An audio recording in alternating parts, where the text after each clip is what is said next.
Let's talk relationships on UME UMERADIO. So what are we talking about? Marriage, dating, parenting, business, And love, emotions, sex. it's a conversation with me, Lady Misty, And DJ KTE. on everything from hot topics to taboos. Join us Mondays at 9 p.m. live on UME Radio. Follow us at Let's Talk Relationship Show on Facebook or on Yumi Radio on Instagram. Let's talk relationships, arguments for the grown. Get the UME Radio app to listen wherever you are. That is UME Radio, one word. UME Radio. Positive entertainment 24/7. Subscribe on YouTube and click the notification bell. Hey, good night. Hey, Lady Misty in the house. Hello, hi. How was your I'm day? good. I see you trying to rock it with the little tie thing going on there. Little what's that? That's like a tiger kind of, what's that? What's that spotty thing? Y- I don't know. Yes. Looks like a schoolgirl. I'm looking like a schoolgirl. Good night. Yes, I love it. Good night, DJ KTE. I trust your Monday was good. Yes. Good night, Yumi Radio family, and welcome to another episode of Let's Talk Relationships. Thank you so much for joining us here on Yumi Radio. Tonight, our panel will be discussing the topic, the state of Black marriages, keeping up with the Joneses. Yeah. And this is all out of the conversation around Bishop Noel Jones and Loretta Jones getting married 2 decades later. So that promises to be exciting. All right, so we're going to jump right into our video of focus for tonight, and then we'll be right back with you. Good night, Apostle Faith. Good night. Thank you for welcoming me back to the Mentor.com shared show. this article. 9 relationships every pastor needs to be healthy. 1. You need an equal partner. A wife of noble character is her husband's crown. Proverbs 12:4. 2. You need a hero. A hero is someone you look up to. Someone you can draw strength from when you're tired or discouraged. And someone you can draw inspiration from and want to emulate. 3. You need a ministry partner. A ministry partner is someone who works shoulder to shoulder with the pastor, often with complementary gifts. A ministry partner is an encourager, not a competitor, with the pastor. 4. You need a preaching inspiration. Someone once said that we're a product of the 5 people we hang out with most. That holds for preaching, too. 5. You need a supportive board chairman. The main role of a church board is to be a support to the pastor. 6. You need a prayer warrior. Every pastor should have at least one faithful prayer warrior. 7. You need a friend. Proverbs 17:17 says, "A friend loves at all times, and brother is born for difficult times." Everyone needs a friend like this. 8. You need a mentor. A mentor is someone who has been where you want to go and is willing to help you get there. 9. You need a mentee. Moses had Joshua. Peter had Mark. Barnabas had Paul. Paul had Timothy. Bishop Noel Jones is finally getting married to longtime partner, Loretta, after dating for almost 2 decades. The website hitc.com reports.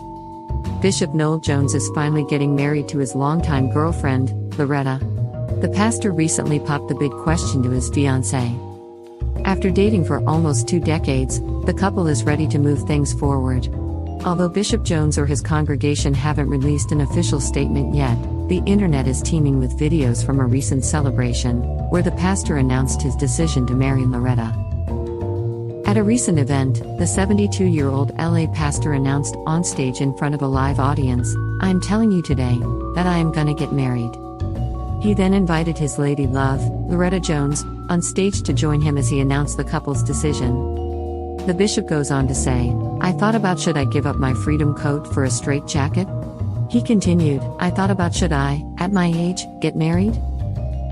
A 12-minute clip was recently uploaded on the YouTube channel, Official King Jives, and sees the pastor getting down on one knee, with a ring in his hands, as he pops the big question and Loretta says yes. A look at the pastor's dating history. The pastor, who was a former cast member of Preachers of L.A., has had a tumultuous love life. In the past, he allegedly dated actress Lisa Ray McCoy and was also linked to Real Housewives of Atlanta star, Nene Leakes. The rumors of his alleged relationship with Lisa began swirling around in 2011, while he was spotted with Nene back in 2008, before she appeared on Real Housewives of Atlanta. The pastor introduced the world to Loretta during his time on the show Preachers of L.A. The pair's relationship was a big storyline on the show. The pastor was previously married to a woman named Ruth Jones. The couple was married for over 20 years and share 3 children. In an interview, the pastor revealed that Ruth was older than him. All right. So there we have some information and some background as to where the conversation will be headed tonight. Now, we want to let our audience know, our viewers, our listeners out there, that as we discuss this topic tonight and all the topics we discuss here on LTR, please know that this is not a judgment on this couple. We have no judgment here. We do not presume to know what goes on in their private life or their private relationship. We just want to explore the conversation. And of course, we want to hear your thoughts too as we take this journey tonight. And we want to know what are your thoughts as we discuss this conversation, because the leader should be questioned for the benefit of the community because they serve indeed a community. So we have the right to question and challenge the decisions of anyone that influence our community. It is important to know as well that this is not our intent to offer opinions or advice on how to live your own personal life. As I say each week I get here, do you, boo? Do you? So do your own research. Be a free thinker and make sure you're doing well in your own life as well. And know that we wish you nothing but love and happiness. So good night, entrepreneurs allowed. You are here. Good night. Good night, travel escapades. What a topic. You've been waiting for the topic. Well, here it is. So once again, welcome to the show. I am Lady Misty, and with me, I am here with my amazing co-host as usual, DJ KTE. That's how we do it. That's right. Good night, Satin Brownie. I see you. And ladies and gentlemen, it is January. No, actually, no, it's February. That's what. Listen, it is February 2022 and counting. And the time right now is approximately 9:10, something like that. 9:10. Yeah, so we're right about there. So, folks, we are in tonight for an interesting topic, as you can see. And yes, as I said earlier, people that we consider to be influencers, in our society, folks who are leaders and who play a certain role, they ought to be questioned and challenged because what they do really affect the community at large. And it's something that I think is worth it to dive in and see, how we relate to it and how we can maybe avoid if it's something that's unhealthy. But again, that's right. That's right. You have to just kind of look at the narrative and make sure that we are true. We are being aware and mindful of our own lives as we watch others. That's right. I'm happy that the audience is in tune with the topic tonight. And please feel free to drop your comments, your questions as we go through the discussion tonight. So with us tonight, joining us for the panel, we have Jessica Ray Bryant. She is a mom of 4. She is a minister of the gospel and a professional counselor. Yes. She is also the host of Soul Chat, an Yeah. upcoming an up and coming talk show integrating spiritual and clinical counseling conversation that of course helps us to thrive in our everyday lives. That's right. She was a guest on TCC and is often on INAW. Of Mhm. course, joining her as well is Mr. Steve Lawrence. Now, Mr. Lawrence is an educator of 25 years.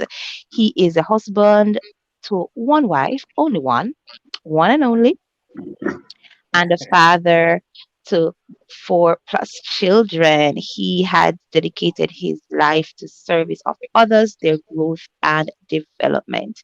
He is a conversationalist on relationships, leadership skills, and more. And of course, they are returning guests to LTR. So, good night, lady and gentlemen. Happy new week, happy new month. I hope you are both doing well in your spaces. Yes, Yes. we are. Welcome to Welcome. LTR. Welcome. Welcome indeed. Thank you for All having right. us. Lady Misty, You, I have my description yes, of ma'am. both these people. I have my description. Okay. So when I think of Okay. Lawrence, I think of a silent thunderbolt. Okay. I don't know if Thunderbolt's being silent, but okay. Just very very solid and just really have a word. And when I think of our Jessica right here, because she's a returning guest, it's like you're walking down the street and someone Mm-hmm. passed by you with a very lovely perfume, and Ah, you said, "Who and what was that?" You remember that wonderful scent. It stays with you. That's what she reminds me of. Anyway, guys, I'm excited tonight to have you both, and lovely, lovely, lovely. in for a great discussion tonight, I believe. All right, so let's jump right into it. Now, I'm sure you guys have heard by now or have been aware of the discussion around you see Bishop, yes, Bishop Noel Jones and Uh-huh. Lady Loretta as they, take their leap into marriage life. And after 2 decades, I would think, yes, 2 decades. So Hmm. I just want to hear, on the surface thoughts. What are your thoughts about the news when you heard it? What was your initial reaction uh, I had one. to something like that? Just off the bat, just like, whoop, you just heard it. What was your initial reaction, Lady Jessica? Let's start with you. All right. And thank you so much once again for having me. It's an honor to be here. When I first heard it, my initial reaction was, it's about time. That is exactly what I said. I said, it is about time. And it was just basically like he had been with this person for 20 years, like 30 years, I heard, and it had been a long time. And I was really thinking about the woman. And I was thinking about how long she'd been waiting for that moment, how long she'd been by his side, how faithful she'd been, maybe believing that this was the man that God had for her. And I know that they went through a lot. I mean, we've seen maybe different Right. relationships. She's been around for the different relationships that he's been in and all the transition that he's had to undergo. And Mm-hmm. so my whole thought was it was about time because, in ministry, it's good for a man to be married if possible, if at Mm. all possible. Yes. Because he has Yes. that backbone, that stability of a woman. It reduces Mm-hmm. scandal. It reduces the temptation to go out and Mhm. do things that maybe would defame the name of Christ. And so, a man in ministry, he has to be called to being single. Mm. Okay, if he's not called to be single, he doesn't need to be. And so that was my initial reaction: was praise the Lord, hallelujah! It is finally done. All Okay. right. Sir Lawrence, what are your thoughts? Well, I hear what Lady Jessica is saying, and I take points from it. However, want to play it down the middle a bit more. I'm looking at the age of the gentleman, and I'm recognizing that when younger people get married, they intend to start a family. Now, someone being on a second marriage, 20 years after being married for 22 years, I get a sense of trepidation. I actually listened to about 2 interviews that he spoke about it openly. I listened to a sermon that he did recently. And I recognize that this man thinks out loud. He talks about being verbose, and he speaks. When he's speaking, he's actually thinking. And I think when we spend time with the 6 statements he made about himself and the 4 statements he made about her, we'll get a better orientation as to where they are in this journey. Because at this age, it seems to be more about companionship. And I understand that journey. But I also understand, having been divorced before and knowing the divorce statistics in the US, by the time you go around the second time, you're about 60% more likely to be divorced again. So I get his hesitancy. I get his trepidation. And marriage to the wrong person can be a fresh hell. And I have no statement or judgment about the journey he had with his first wife, Ruth. But I'm just saying, I get a man who is afraid. I hear it. And I am praying for them both. Wow. I have my thoughts. Anyone care to hear? But that's a very important I just have one question. But why 20 years? Like, why 2 decades? Like, well, why? Lady Miss, if you think about it, right? Think about as he was saying, he was married before. All right, yet Yes. right before. So as a male, there I can do some kind of identification with him being a male in this country. All right. Now you think about as someone who feels a certain way, because I heard him in an interview some years ago, and he was talking about it was about how he feels about marriage and culturally how they have it in place, and he's like he was thinking a little bigger outside the box in his the way he feels about himself as a human being and how he wants to express himself, and he felt he would do himself a dishonor if he didn't express what he really feels, that inner sense of, do I want to be someone with this solar kind of approach, or do I feel more than that? So I got a sense from that interview that he was saying that he's not at the place where it feels like he wants to flow with the cultural way of how people do things. I got that from him. Of course, then again, I also saw that Noel Jones, to me, as I said, he getting older, 20 years later, I think a lot changed also in a man. Some of those earlier, I think, natural drives that men have, it changed. After a while, it changes. Just start thinking a little more. I think more companionship like, not so much of the raising the family, the whole process of that. I'm not saying he didn't enjoy that, but I think just having this new kind of it's like it's a settle for him. It's like a settlement. It's like it's like a rest I'm getting when I see this story and just hear what's going on. I get that part of it as well. I would love to hear. I mean, for me personally, I would love to hear from Loretta, because I would think that that's a whole journey for her. Like, personally, I ain't waiting 20 years on no man. You could be sent from Jesus. Jesus would have to talk to me personally and really talk to me personally, like talk to me strongly personally, to wait 20 years for a man. I ain't doing it. I would really rather go single, honestly, Maybe she said it. Because that's a lot of things to go through. I don't know. I haven't heard her side of the story, to be honest, so I can't speak for her.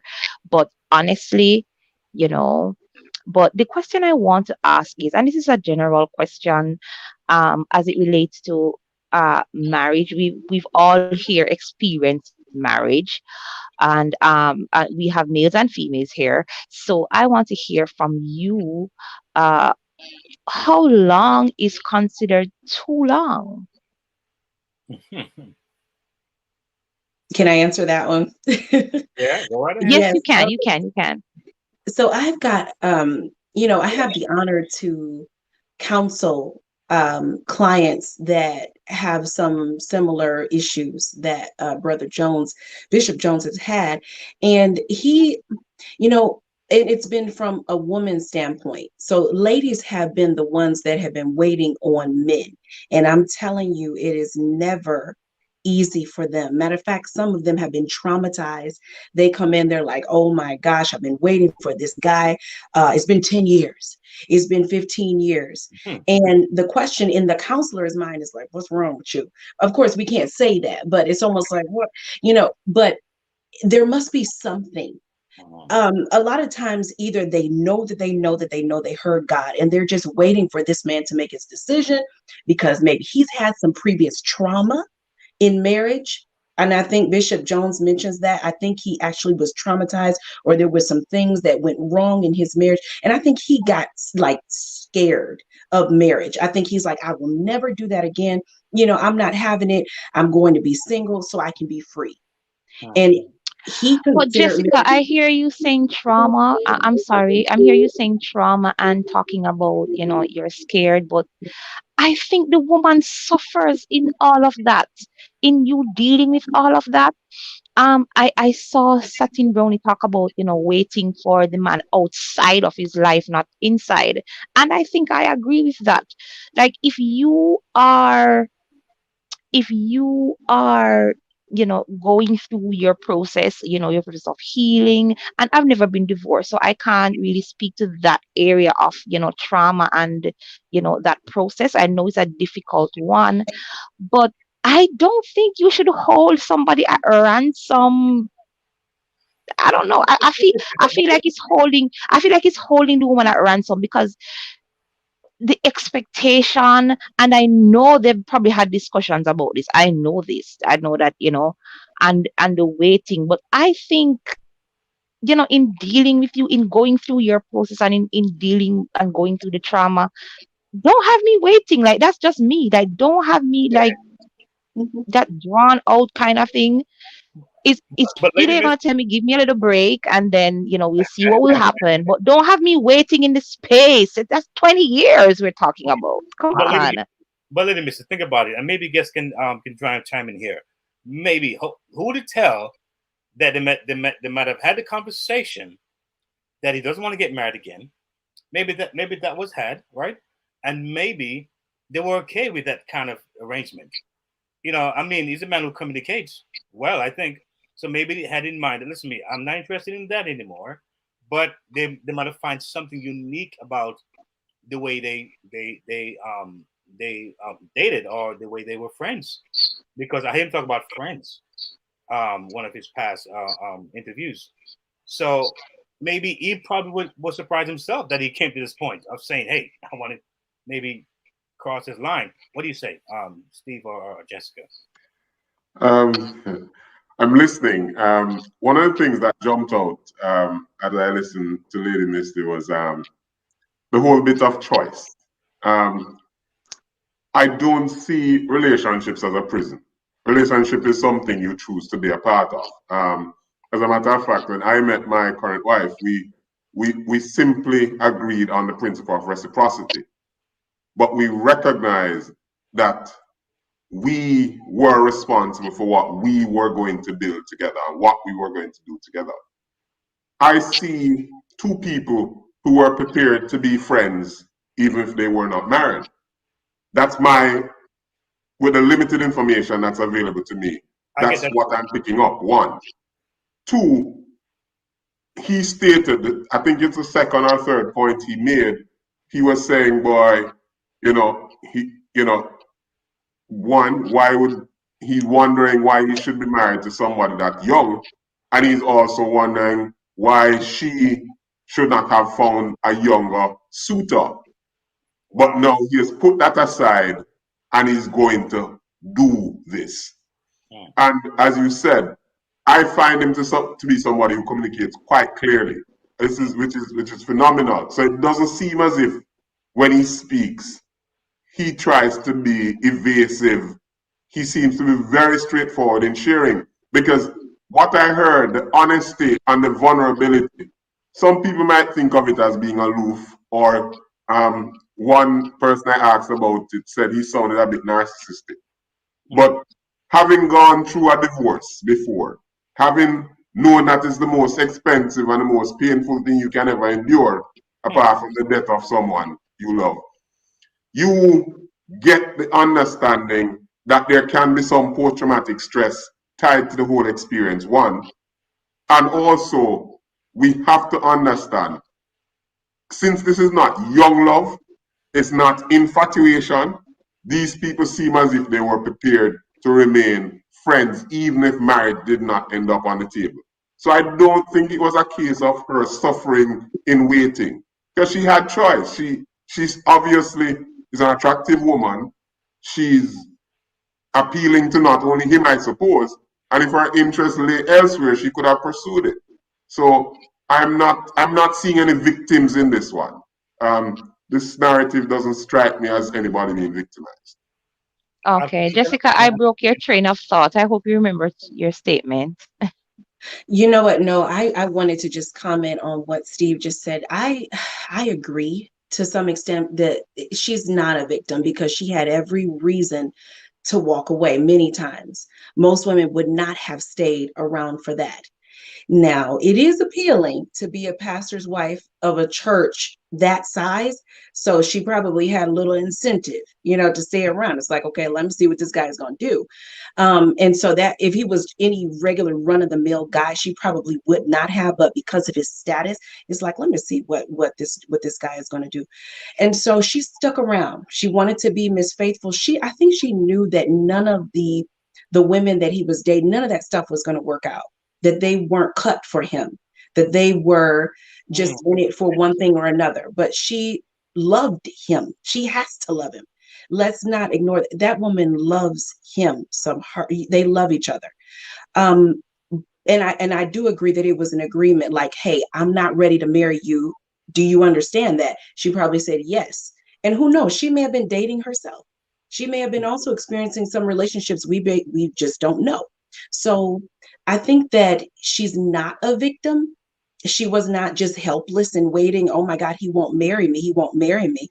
And she made a choice to stay. She made a choice to stick it out and just to take care of him. Even I heard that even when he was dating other people, he was still coming to her and seeing her, and they were talking like friends, just like Steve mentioned, just like friends. So it looks like she had a hold on this man. Because I've heard this before, that the woman who really makes the choice is not the male. The woman is one who actually makes that choice, ironically. But as I look at this scenario here, what do you think it does to our community? What kind of message do you think it rings, or our narrative it opens up for the Black community to start thinking differently about marriages and ministry? And what do you think about the ramification of this right now? Because they're not married yet, and sometimes people do plan to get married and it doesn't really happen, right? Because this and this and this. But as far as what's been stated so far, how do you think it affects the Black community, in a psychic kind of way?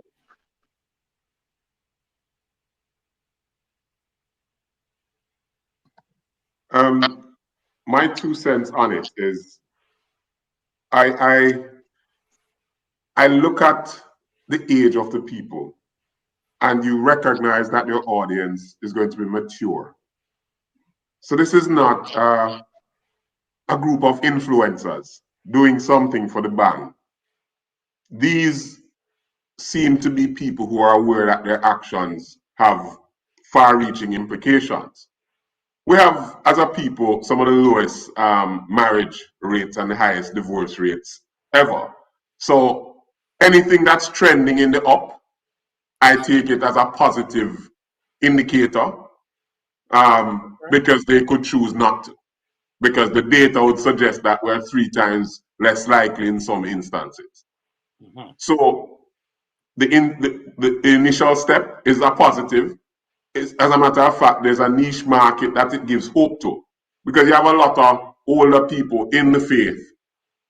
They have gone past their 40s, some past their 50s, some past their 60s, and would really like to be married, would like to have companionship. Interesting. You know, and that gives them hope. So I am seeing a story of hope. And to be honest, if I saw a victim here, I'd be extremely concerned. But I genuinely saw people who seem to enjoy each other's company. I recently said to my wife, because under COVID, I discovered something about myself. I didn't recognize I could spend a couple of inches apart from somebody for such a long time. I realized after a while that my wife is actually my best friend. Wow. Now, I've had many friends throughout my life, but I've never had anybody around me that I could stand 24 hours a day for 2 years. Wow. That was different. And they seem to be the kind of people who enjoy each other's company. And at the end of the day, at their age, even though there's a margin there, companionship is really about the ability to coexist peaceably in a mutual and shared environment. And they seem to have the recipe for that. So I'm not overly concerned. I actually see positives coming from this. Jessica, your thoughts? You know, the impact on the Black community, to be 1,000% honest right now, I'm not impressed with the way that the man of God did things. I would say he definitely was traumatized. Okay. I think that he has some baggage and he like really did not want to get married again. And he probably just wanted to date around and see what he liked and think. I don't think he got a chance to do that. He got married, I think, to his first wife at the age of 20 or 19 or something like that, very early. He didn't even know who he was.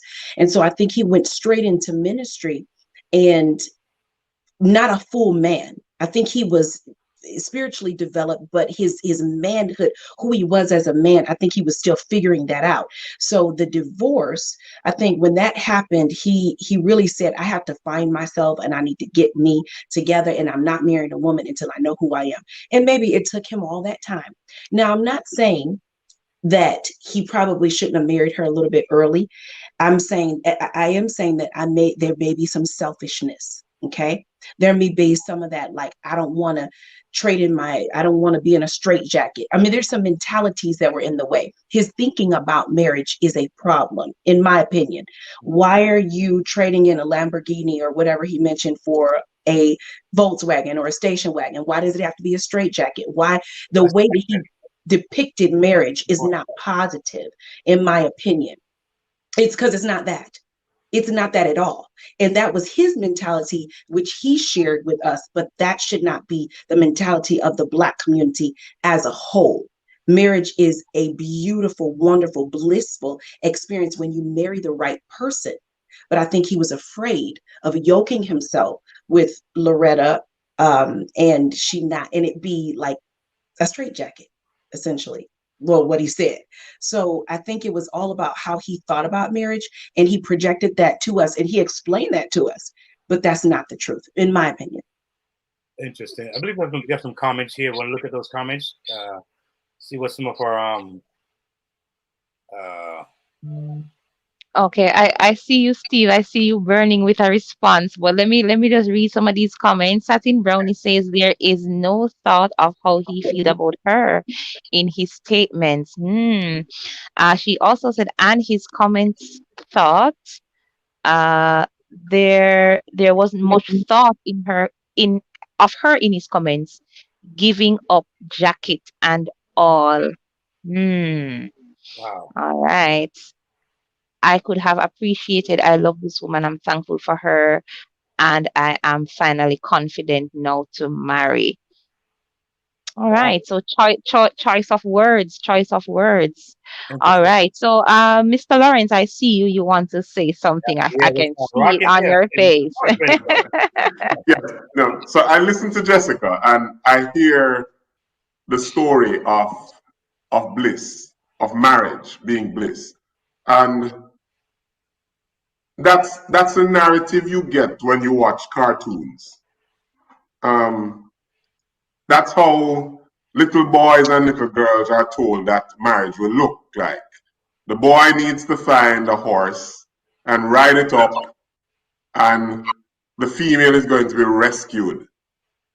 And those are some of the narratives that have been reinforced throughout our development. But until you have actually embarked on marriage where two separate lives that coexisted before now are trying to be enmeshed, and then the real conversations start to happen, and you have to journey together, and you have to keep pace with each other to stay together. And those complexities, I honestly think this is one of the most honest conversations I've heard about marriage. I'm almost so happy that day that he was so open and public about it. Because what it means, this conversation gets to happen. We get to unpack it, others get to unpack it, and we start having non-fairy tale discussions about marriage. Because marriage is work. Marriage means that I'm going to have somebody tell me the truth about me, even when it's uncomfortable, and I will not leave. Marriage means I will be patient while somebody works through the challenges, where some of it, they inherited it. So for example, a person who is born to alcoholic parents, they will have a high leaning towards substance dependency. True, true. Right? That was not something they signed up for. That is something given to them by epigenetics, right?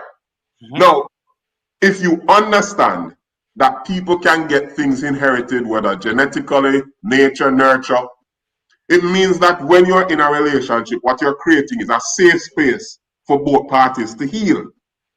What I heard him saying to her is, I went through some stuff. Some of it you saw while we were friends for 20 whatever years, and more of it will come after we meet. And I'm genuinely concerned that you could have found other suitors who were younger, because based on my rough calculations, he's in his early 70s. It means that he's past the point where he's past his peak.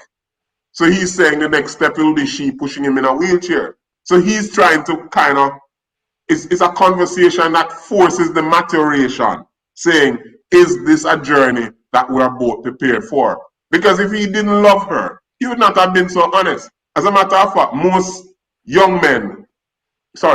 older men are looking for a nurse to trap, right? So they'll find a younger partner with the hope that the person will take care of them.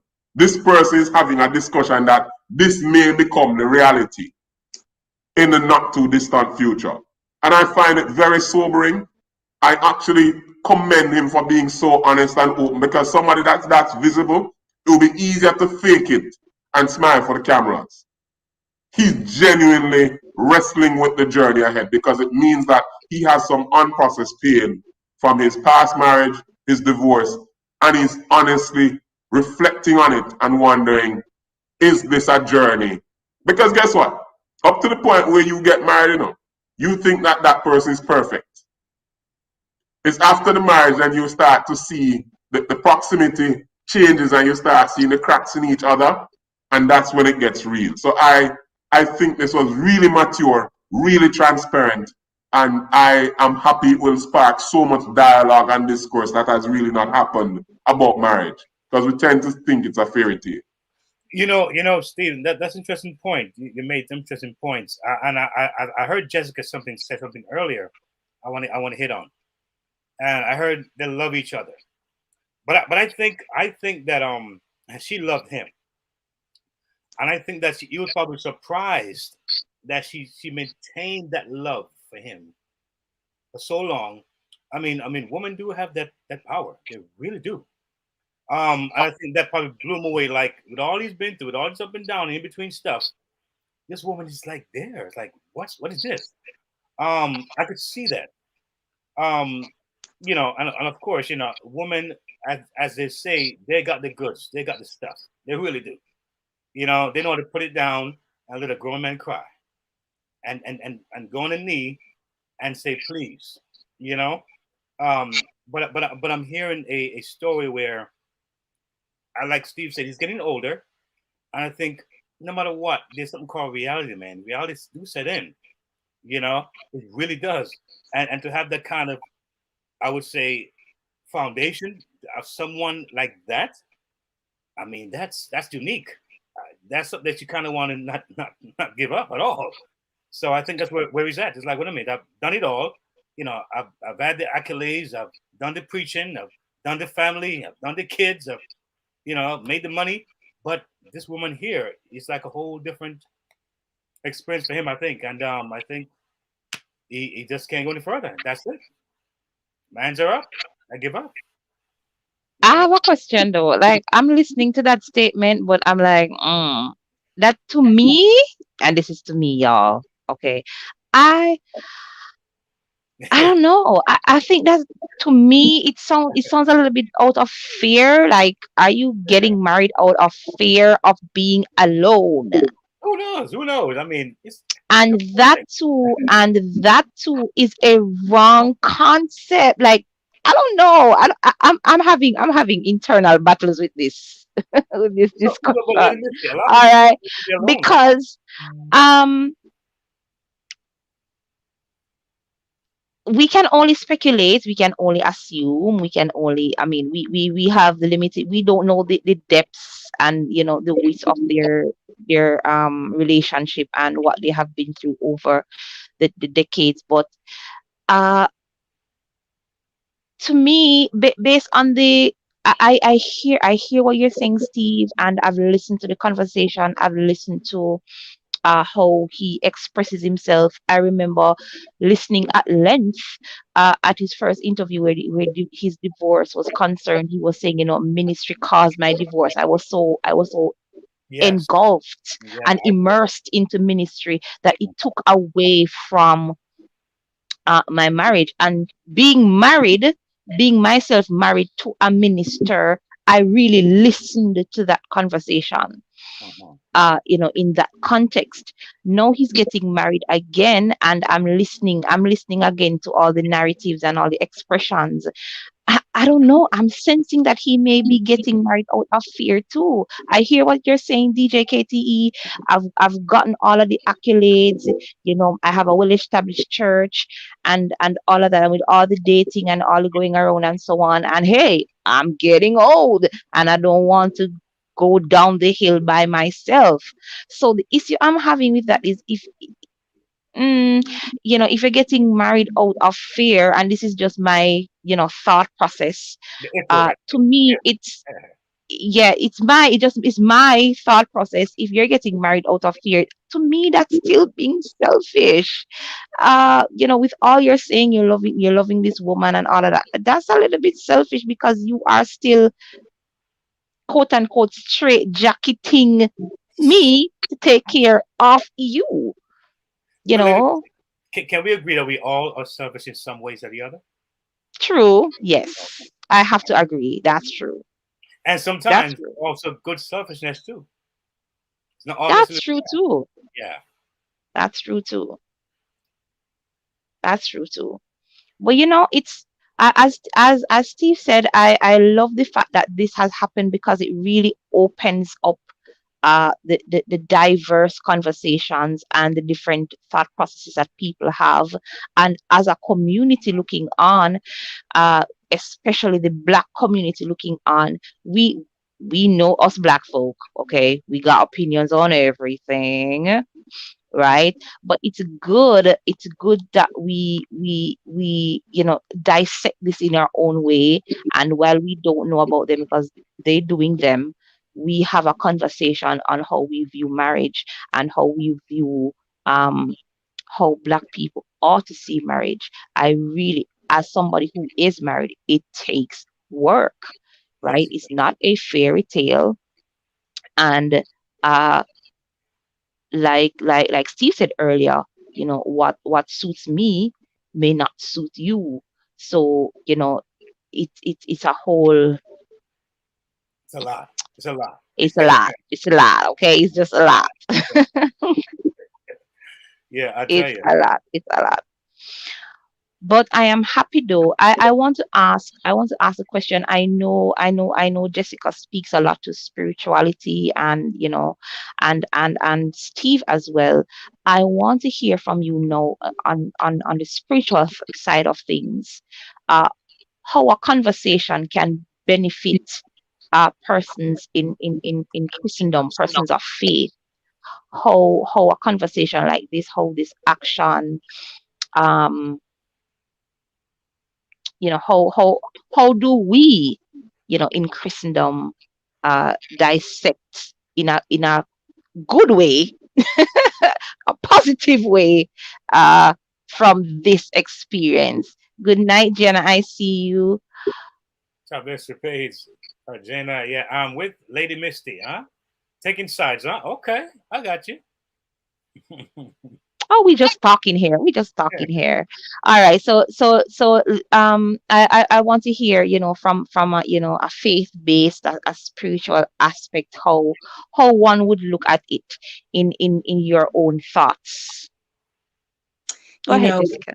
when it comes to being in Christ, when it comes to being in the Word, we cannot look at things the way that the world looks at them. God has a whole handbook about the way that he wants marriage. Like he has basically laid it out to us. And if you're in Christ, you have his spirit, and the spirit is supposed to teach you all things that you don't know.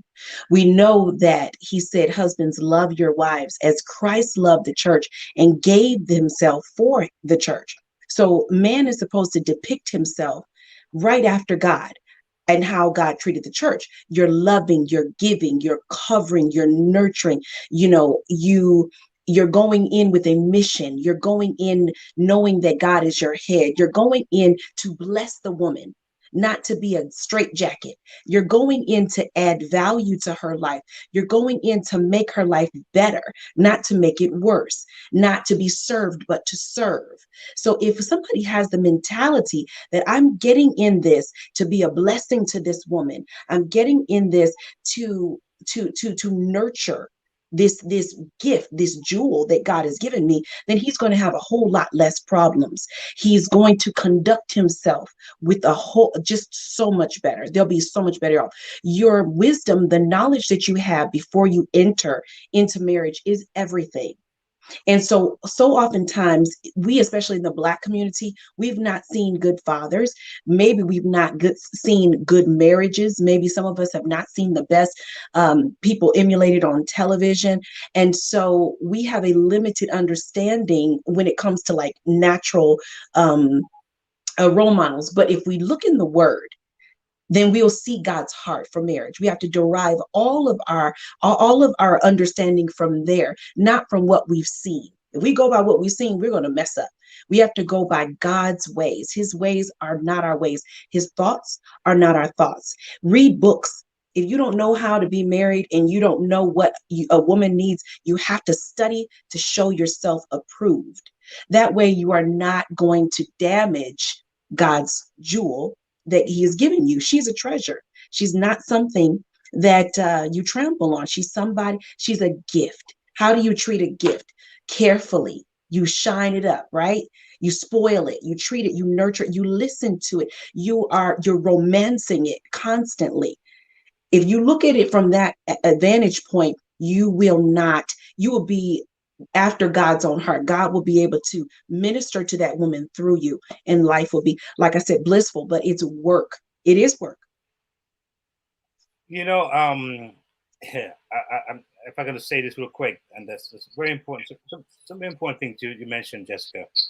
I hear, I always hear this thing about Christ and the church and man and the wife. And the church are all being pruned by Christ. Now, when you're pruning something, you're clipping away that tree. Mm. Not very pleasant. It's not this nice, shiny thing that I'm trying to see. I'm seeing work. I'm seeing like, oops, no, that hurts. No, we don't want that now.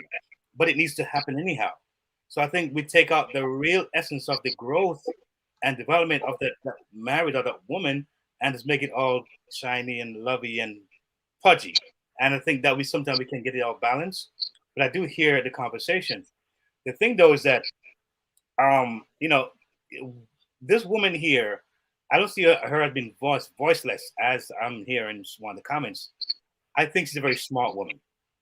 Probably because she see what maybe other women didn't see. She probably know this man so well, and just know that hey, maybe she's okay with it. She's okay with not having the ring. Who knows? Maybe she's not even that particular about it. But maybe what they had was so unique.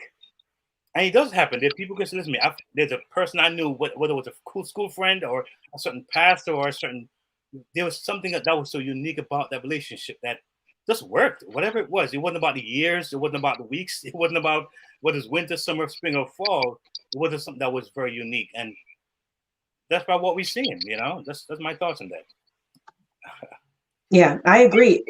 It was something unique. Go ahead, Steve. Yes, I like where you're coming from, DJ KT, because I'm not someone who is given to fairy tales. I really don't do fantasies.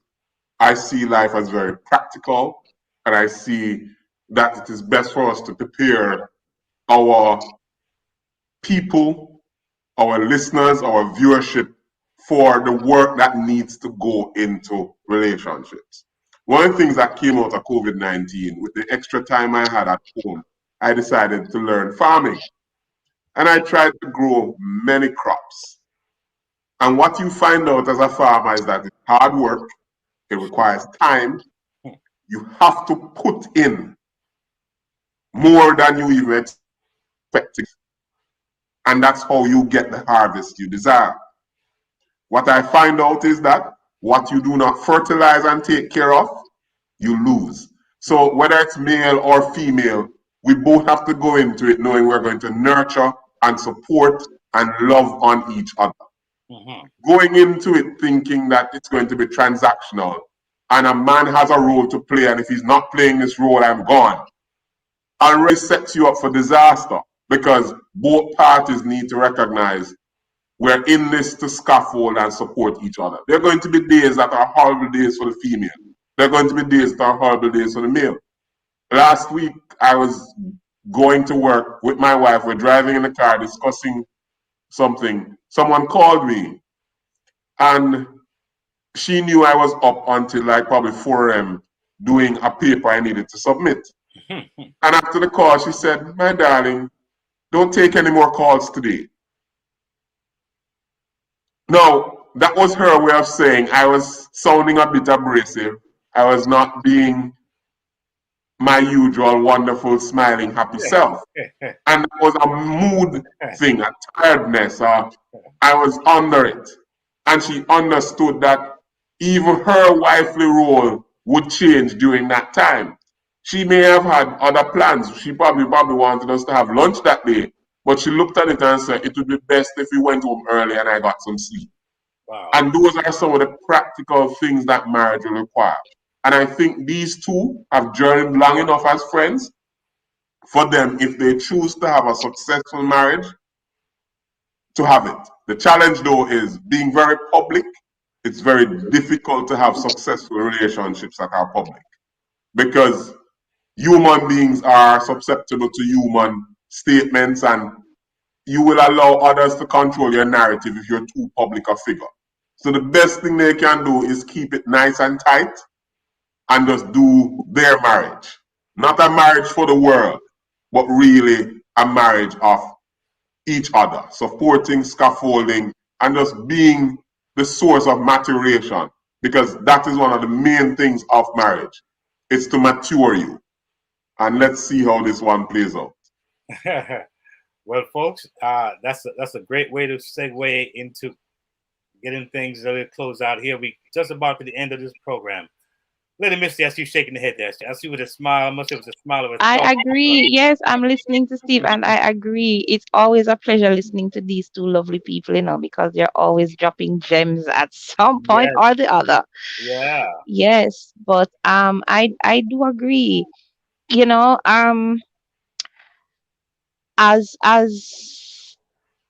won't lie, when I heard the news first, I was like, 20 years, no, no. The black woman in me came out, okay? The black woman in me came right out. Yeah, but now, after the show, but no, that's why it's so good to have conversations, because you see things from different perspectives, and listening to Steve and listening to Jessica, thinking about these two persons being in it for a long time. And we we don't know, the dynamics behind the scenes, but I'm very happy that we opened this book tonight and we had this conversation. I Yes. want to say thank you so much, Jessica, for coming back to us Thank and you. for Thank gracing you. us with your presence. Thank you so much, Steve, for your usual um, depth. When Yes. you speak, we do appreciate it, and we hope you come running again when we call you because Listen. it's so nice to talk to you. It's so great to have conversations like these with people who understand the assignment, right? And so And we are listen, happy that you I'm came just on. putting out there. I'm putting out there right now that both of you, I'm expecting to see much more of you in the future. Much more of you both in the future. That's right. Keep your phone close to your waist. That's all. All right, but you guys have That's been right. wonderful. See, I mean, see, Steve understands the assignment, yes, right? yes, awesome. Please tell us where we can But find thank you you so much. You were a great guest. Thank you so much for engaging and engaging in the conversation with us tonight.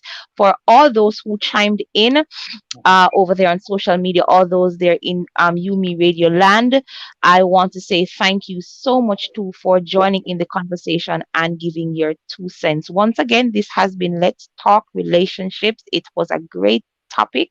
We'll see you again next week. Thank you to all our sponsors, our listeners, our supporters, those who continue to support this great work. To my co-host DJ KTE, Yes, it's always a pleasure. yes. Oh my God, always a pleasure. And anyone who wants to reach these two individuals, you can also contact us, please, and we can get you to them. But we do thank you for joining us here tonight. You guys were absolutely spirited, engaging, and we're excited. DJ KTE and Lady Misty is on the roll. 2022, we're coming, and we're coming strong. Thank you, guys. See you next time on LTR.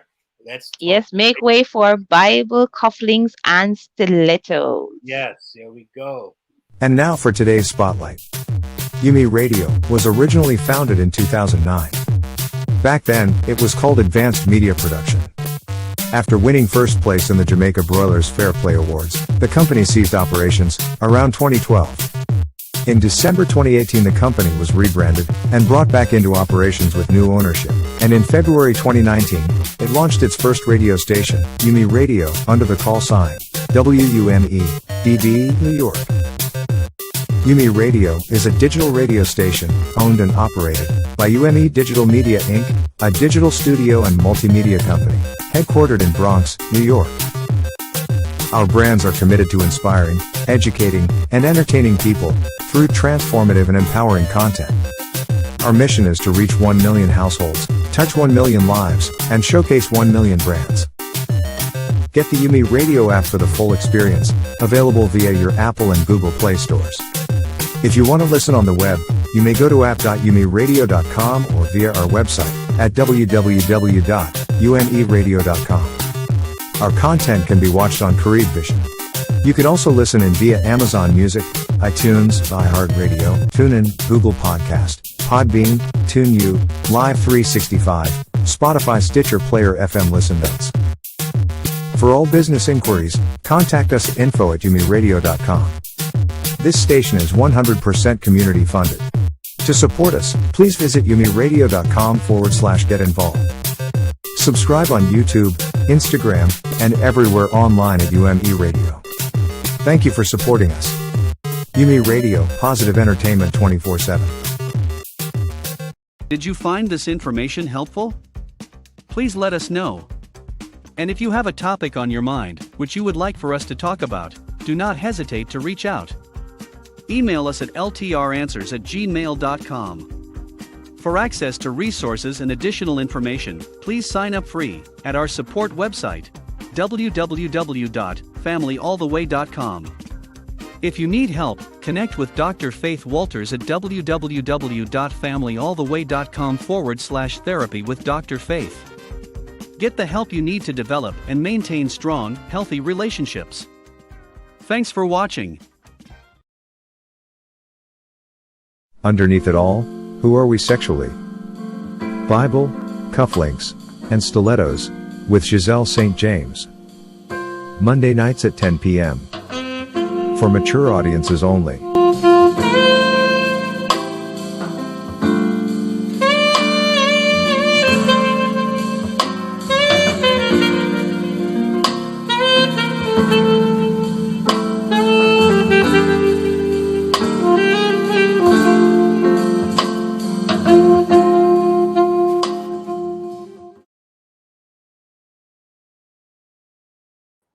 Welcome everyone. How you doing? Welcome to Bible Cufflinks and Stilettos. As you know, I am your host with a lot, not the most, a lot. Giselle St. James, your author, your counselor with a whole lot of social work in her background. I am here with you tonight, so excited to be here with you, and we are going to have a great show, I am sure. Welcome, welcome, welcome. I'm here with my glass of wine because we're going to get down to business. Yes, we're going to get down to business. So I want you guys to make sure that you come on in, get your friends, get your spouse, get everybody to come in and come here to listen to what tonight's show will be about. Remember, you are here with us live on Mondays, every Monday at 10 p.m. And we are talking about ways to enrich that relationship that you have going on. And as you know, as you've always said, sex is not the end all be all of your relationship, but we know that it enhances it. And we know that sometimes sex can be a big factor as to why there is marital or relational breakdowns. And we want to hear on Bible Cufflinks and Stilettos to help you to get that spice back, to infuse some of what we're doing so that you can own your sexuality and also help to enrich your relationship with that physical intimacy that we are trying to put across here on this show. Remember, you're here with us. Come in every day, every Monday, I should say, and you may be lucky to have your questions answered and just hear yourself getting a nice little shout out. So, guys, remember, we always make sure that we have our little self check and our prayer. So, we're going to go into that because we have a lot to talk about today. So, for our self check tonight, remember, ensure that you are somewhere where you can breathe easily and that you can relax because we are going into our self check session. So, ladies and gentlemen, out loud or in your head, I want you to breathe deeply in and breathe out. Breathe in and breathe out. And I want you to say, I am relaxed. I am excited for what this show will teach me about myself and how it will help me to appreciate my partner. I am ready to share with my partner in more meaningful ways so that we can enhance our physical intimacy. I am ready to ensure that I own the sexual being that I am. I will share, I will ask questions, and I will do whatever I can to make this session a fulfilling one. Ready? Are you ready? All right. Remember, ladies and gentlemen, if you have any questions, if you want us to keep on talking, if you want us to address some of your concerns, please reach out to familyalltheway.com. And also, you can email us at info@familyalltheway.com or family@umeradio.com. Tonight, we are back again with our guest from last week, Mr. Robert Anthony, and we will be going back into the topic, are we raised to value sex? Are we? Come on. We're going to reason together tonight. And I want you to make sure that you join the conversation. If you find this information useful, ensure that you share the video, comment, like, subscribe, and don't forget to click the notification bell so that you'll always get alerts as to when we go live again.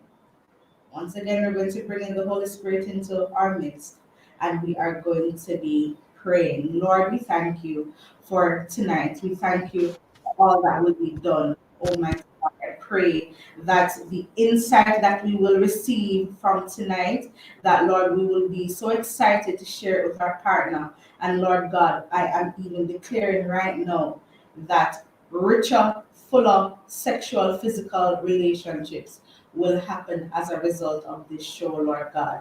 I even now pray for all the marriages that this show will help to save as a result of what we discuss. Thank you for our guest tonight and the mind that he has and the wisdom that he will be imparting tonight. In your mighty name I pray. Amen. Amen. So, are we raised to value sex? Really and truly. You know, last week we had a very rich and fruitful discussion, Robert. And, you know, we talked a lot about really and truly us being sexual beings. That's how God designed us, you know, with the whole Zakar and the Kiba. That is who we are, you know, the pierced and also the what's that word? Phallic. The phallic, right? Come on, we're learning. So, ladies and gentlemen, we are going to get back into it because we want to know, as people, why is it so hard for us to have the conversation, Robert? What is it that makes the conversation of sex such a hard one to have with others? Again, I just think it's in societies where religion tends to be a dominant force, and not necessarily relationship with Christ or with the Creator, but more so where religion tends to be at the forefront, the practices, the do's and the don'ts, and all these kind of things. Now, to be fair to the church in particular, there was a period of time, primarily in the, well, even not primarily, but even in the early part of the church's formation in the Bible days, when sex was a liberal thing in societies, right? If you read through Paul's epistles, and epistles are called letters of occasion.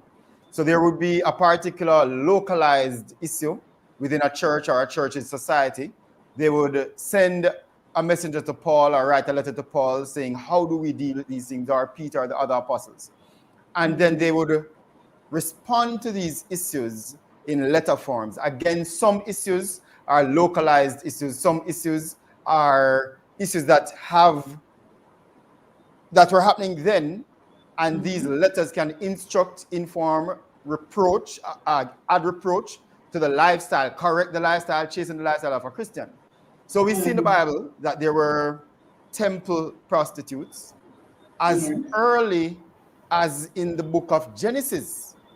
We had temple prostitutes where one man went into to be with his daughter-in-law thinking that she was a temple prostitute. Her husband had died. He had sent his son to get her pregnant, and she hadn't gotten pregnant because his son would always pull out whenever it's, you know, whenever he's about to ejaculate. I was so surprised to see that in the Bible, by the way. As early as Genesis, early as Genesis. Now, in the time of the church was formed in a Greco-Roman society. If you watch one of these Roman shows, I think Spartan is one of those shows that show this raw approach to sex, public sex, temple sex, all that kind of thing. In the book of Corinthians, we are told that one young man was having sex with his father's wife. So here we are seeing this culture, this sexual culture that was a public thing, and it was immoral. Yes. So the church throughout history went through different times where they're trying to reform sexuality. The times of the Puritans, the times when sex became almost demonic. And sadly, it affected marital sex within the church. Because if we are going to come so hard against sex, it's as if we have forgotten to tell people that marital sex is to be enjoyed, is to be enjoyed and by it's good. It is good, but it is to be enjoyed by image bearers. Yeah. That is how it was formed. God created Adam, created Eve. They were image bearers, and God gave them something that they could enjoy while carrying out their kingdom mandate to replenish. But because it was such a dark thing during the fetal stage of the church, and Paul had to write about these things, we even see where it became a mark of holiness, where if you're called to an office in a church as a priest, then you should not get married. You should deny yourself sexual. No sex. Yeah. And that for me is a mark that even marital sex at some point in the church's history was frowned upon. And we have seen varying kinds in societies, varying kinds of what they call sexual liberation, which is not really liberation, because liberty without restraint ends up to be very, very, very damaging to people. Yeah? Yes, and I think the church has not recovered from that. We have not sanctified marital sex for people. And we find that all of these things coming from Genesis, going into the church at Corinth, and all of those things, it permeates our Christian society. So we find that even the thought of that three-letter word, it has so many things surrounding it. We don't even want to utter it very loudly. We find that it carries with it a sense of shame. Yet in the Bible, when Adam and Eve were naked, they said, and they were not ashamed. So you find that even in that time, they were owning the sexuality, but because you own it, sometimes you abuse it. And again, you see, and I think that's where balance comes in. There's something that I won't open up because I won't have time to properly unlock the what's behind it. But one of my first grapplings in seminary with a philosophical statement was this, that all truth is God's truth. And there are societies unlike our own that I believe God has given certain aspect of sexual truth, where sex is seen as more an enjoyment of each other's spirit through the physical. Wow. Yes. And the Bible, it is biblical. You will become one. Yes. Again, we touched on it last week, where we are not teaching people, single people, what it means to become one with your partner when you get married. Yes, we only demonize that again. If you get married to somebody, then automatically, if you get not married, if you have sex with someone, then automatically you're going to develop soul ties. Can I tell you that it's not soul ties, it's who you intentionally tie your soul with? Because I know people who are married and they have no soul, they have not intentionally giving themselves to each other. So there's not that soul bond. Yes. It's not an automatic thing. Nothing in life that is beneficial is automatic. It has to have some level of intentionality. These things are not spoken from the church. I've never heard, again, on a Sunday morning, this speaking to the general congregation about the sacredness of marital sex and the pleasure that beings who have reconciled their relationship with God can enjoy. Yes, so two individuals who have reconciled relationships with God, spirit-filled people can come together and have an amalgamation of spirit at an intentional level, and therefore enjoy the natural pleasures or the physical pleasures of sex. And there are societies, and this can be spoken of on the pulpit on a Sunday morning. Why? That's right. Why are we going to push young people to go and have sex if we reveal to them the truth of what marital sex is? No. I think in our effort to combat sexual immorality, we have lessened the importance and the pleasure, the goodness, the honor of marital sex. Yes. A person is in the chat. about from one more ministry. The question is there. She says, "Is sex considered a ministry?" And with you talking like you have been talking about the fact that we have not been talking about this from the pulpit, Yeah. we have to also consider that. Is sex considered a ministry? All right. So I've done conferences where I've gotten different speakers to come. A speaker that I've been going after for a while and nailed him down, but then something just happened that he wasn't able. Is Dr. McLean, who is a Christian and a sex therapist. Mm-hmm. Yes? Now, if we can understand that in the very same way we can speak about counseling, and a lot of times marital counseling touches on the surface but doesn't go deep into sexual preferences, sexual compatibilities. One of my favorite speakers, Noel Jones, said, and he was speaking from his church context, that if a woman knows, that she has dedicated her body to ministry and has made a vow of being a eunuch for the gospel's sake, she should leave a man who is very, very sexually expressive alone, because that is some kind. Something is going to happen that is going to destroy the marriage. Is sex a ministry? It is a ministry within one's marriage. I would say, yes, because ministry begins at home, and when you have come together as man and woman, before children come into play, your primary ministry is what is happening at home. It is making sure that the three things, PMS, power, money, and sex, are taken care of in the house. Power, money, and sex are things that destroy marriage. Yes. Right? Yes. The power battle, this unwillingness to submit, and this pendrift thing, and also the inability to satisfy one's partner. That's right. And both men and women are guilty of treating sex slightly. Okay, we come together and we orgasm, therefore sex was nice. No, there is this lack of intimacy that can still happen in a sexual relationship, even when physical climax has been achieved. And even in the marriage. Even within the marriage. And if the church begins now to start to, again, reform sexuality and sex from the biblical perspective, spend 3 months going through Songs of Solomon without making it spiritual. Yes.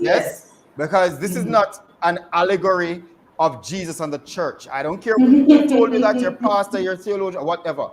Go and look at it. This is a man speaking about his emotional life and his bond to a black woman. Yes. Yeah? His bond to a black woman. Yes. And if we unlock that book as it is, God gave us this manual of intimacy, of one's soul yearning for the soul of his companion and her companion as well. Yeah? And if in the way that he talks about her body, and man, it is so beautiful. It is so beautiful. Yeah? And the church is guilty of treating sex, though we speak about the spiritual aspect of it, we speak about that meaning in a negative way. And we are guilty of treating sex as if it is only a physical act. And we are robbing our young people when we don't educate them to look forward to a time when they can become real soulmates.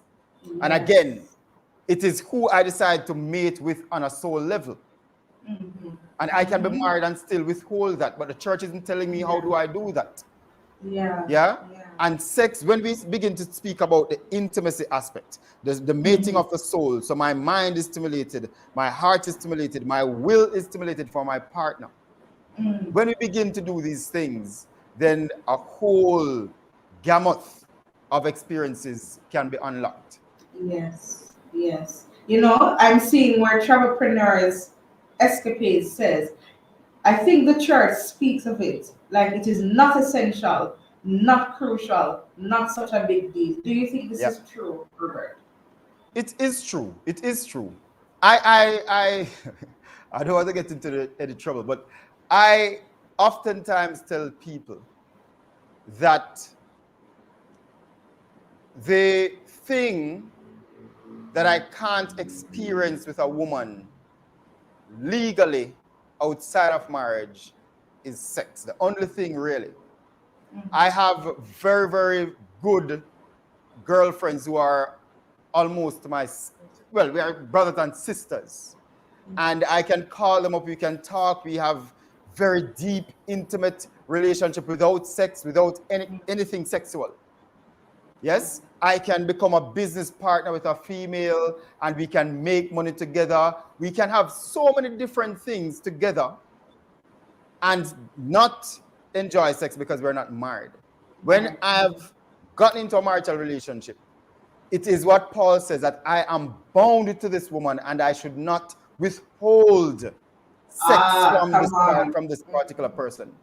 It is essential. Paul said it is so important that if you're going to fast, you should ask for permission and don't fast for extended period, lest you deny your partner of sex so long that you invite varying kind of things into the marriage. Quickly, there's something I wrote this 2006 to some married friends of mine, right? And I don't know, I don't remember how it came to me, but I was observing the marriages of my friends and I saw what I told them, the 7 deadly sins: pride, envy, gluttony, lust, anger, greed, and sloth. This is in my email and somehow I came across it this week. I looked at Hannah's situation in Genesis. Leah's situation in Genesis, and their wives that I find are similar to Leah, who are crying out for intimacy through sex. True. And when this came to me, I sent it to my married friends and I said, listen, look at how Leah named her children and listen to her cry for her husband in how she named her children. Yes? So in the first child, she says, it is because the Lord has seen my ministry. Surely my husband will love me now. That was what she named. She named her son a particular name because she wanted love from her husband. The second child, now at last, my husband will become attached to me. Her husband, she's yearning for attachment to her husband. Wow. Because I've borne him 3 sons. 3 sons, yes. Then God has rewarded me for giving my maidservant to my husband. So she saw the favor from God for giving something to her husband. So she wanted some other kind of reciprocal relationship with her husband. I wish I could unlock this, but I know we are almost out of time. And she also wanted honor. Genesis 30:20. God has presented me with a precious gift.